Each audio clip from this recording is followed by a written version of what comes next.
बिस्मिल्लाहिर्रहमानिर्रहीम। नाजरीन, आज मैं दिल के पट्ठों की कमज़ोरी के बारे में बात करने लगा हूँ और दिल की कमज़ोरी के बारे में बात कर रहा हूँ। इसके लिए एक बहुत ही अच्छा और मुख्तसर सा नुस्खा है। ऐसा करें कि दारचीनी लेकर बरी कर लें, एक माशा इतनी सी दारचीनी, एक माशा या बड़ा कैप्सूल भर लें।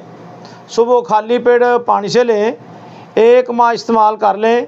दिल के पट्ठे भी मज़बूत हो जाएंगे और दिल भी मज़बूत हो जाएगा।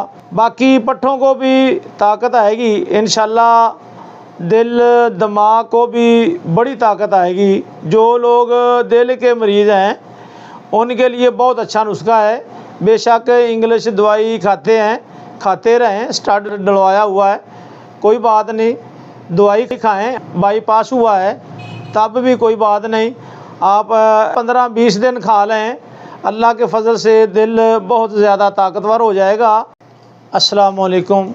लो जी, आज मैं आपके लिए एक नस्वार का नुस्खा लेकर हाज़िर हुआ हूँ। ये नस्वार बेहोश आदमी को फ़ौरन होश में ले आती है, दिमाग के तमाम फासिद मादों को खारिज करती है।